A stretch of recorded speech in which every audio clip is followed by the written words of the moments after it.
Hey guys, welcome to my channel. This is KC Codes Krishna Chaitanya. Today I will be talking about packages and interfaces in Java. Well, first let's start with packages. Packages are nothing but a folder which holds both classes and interfaces. I'll be talking about interfaces after I talk about packages.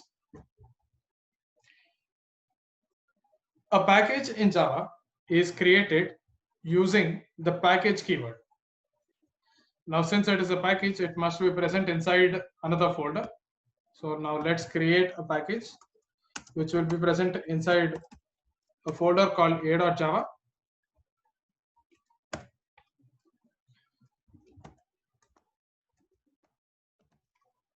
Package, the name of the package is X. Now, whatever I write from line 2 will be the content stored inside the package X. As mentioned earlier, package is a collection of classes and interfaces.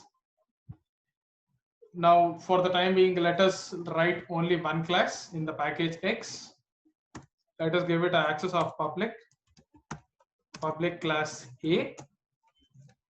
Inside this class, I will be having a public function which returns nothing.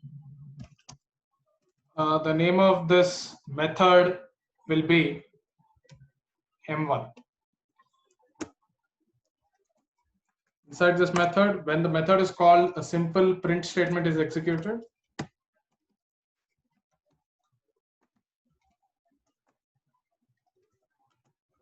Which says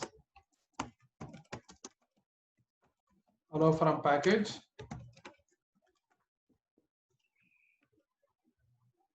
Now that is all we have to do to define a package.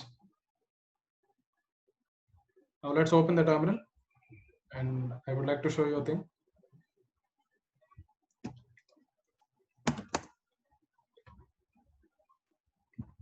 Now what I did was I simply defined the package. First, the next thing I need to do is I need to create the package. To create the package in the same directory as that of the main.java file which I will be writing, what I need to do is I need to type the following command java c space -d, which -d refers to the same directory, space dot space a.java. This is the file name which contains the package X. Since there are no errors in this folder, I will be getting the next line. Okay, now the execution of the creation of the package X is done. Let's define the main.java file. Main.java. Here I will be first importing the package X. Import x.a. What this statement tells is I am importing the class A, which is public, which is present inside the interface X, to the main.java file. In simple words, I am importing the class A present inside the package X into the Java file. Now let's write the main class, which contains the main method, class main, public static void main string args. Inside this main method, I will be creating an object of the class A.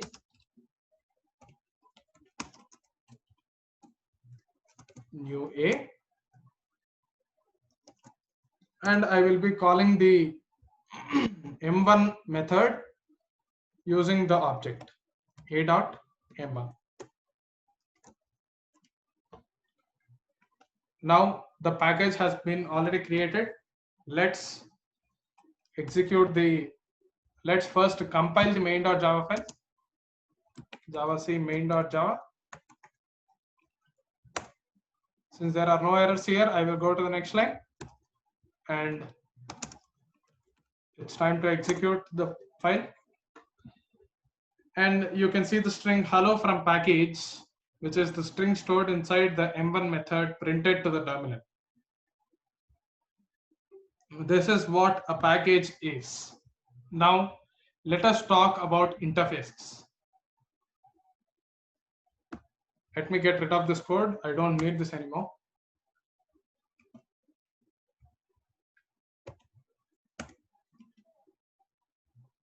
I don't need the files a.java and main.class.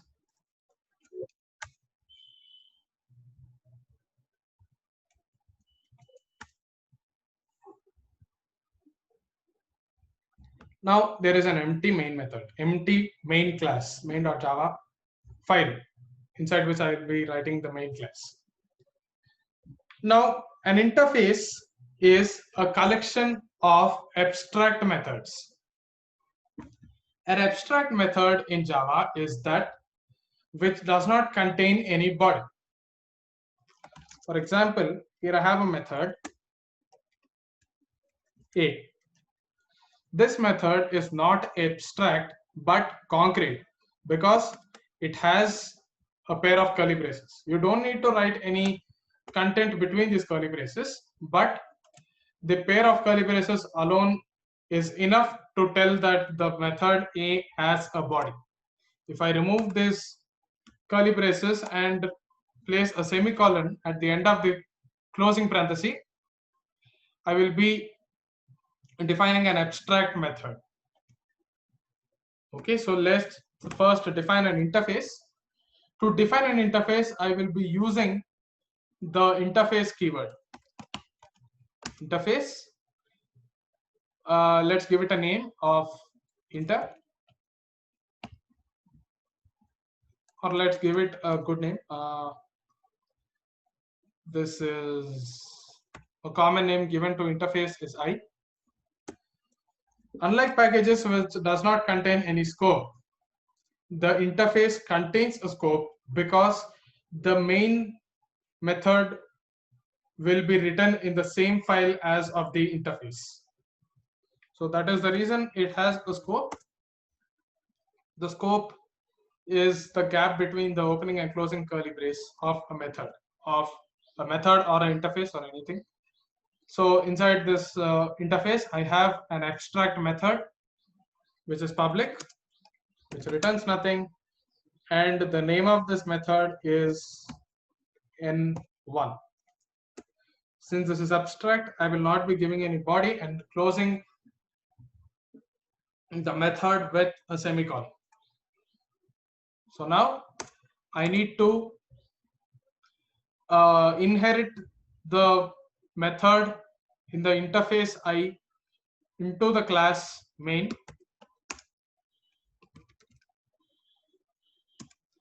To inherit the method, what I will be doing is I will be typing the keyword implements n1.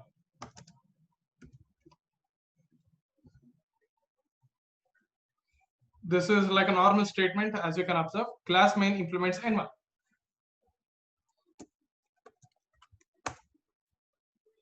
This is the scope of the main class.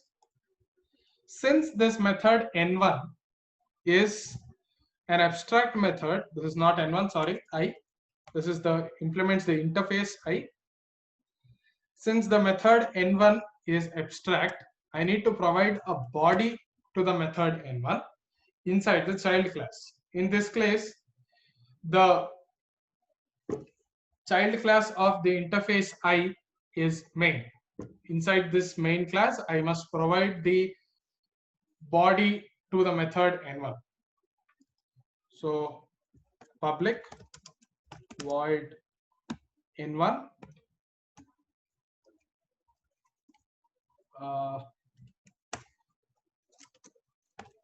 even here I will be writing a simple print statement which says implementation of interface I. interface I and defining method N1.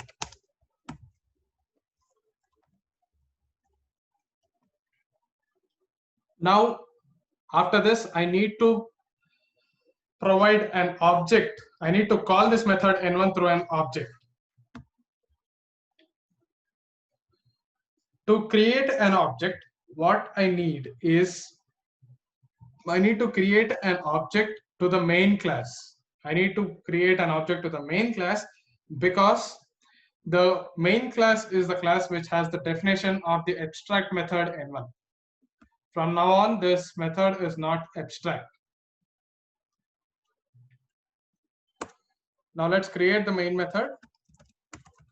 Public static void main.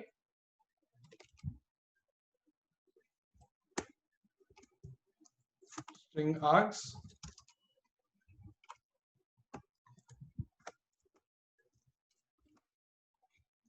Now let us create the object of the main class. I am not creating the object directly to the interface I because I cannot create the object. Now let us see what happens if I create an object to the interface itself. I'm just showing you. As you can see, it is already being underlined by a red squiggly line.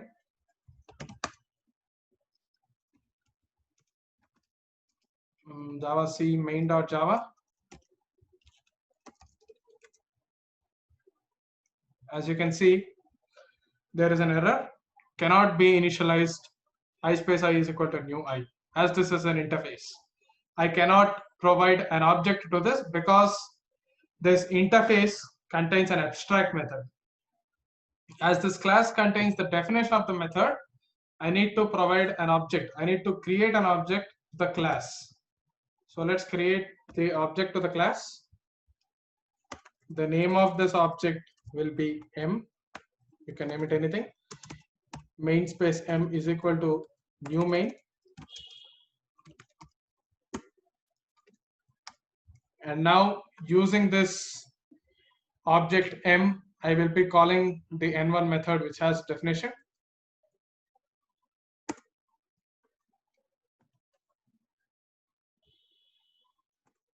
This is M.N1.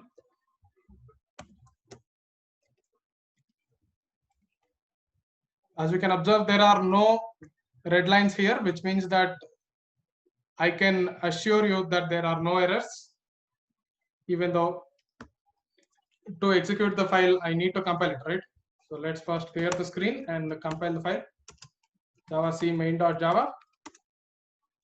No errors. Next line. So let's execute the file Java main. As you can see, the string implementation of interface I and defining method N1. The string, this is the string. It is printed to the console. This is the abstract method which is defined in the interface N1, which is declared in the interface N1, and it is defined in the class main, which is being printed. The string is printed in the terminal.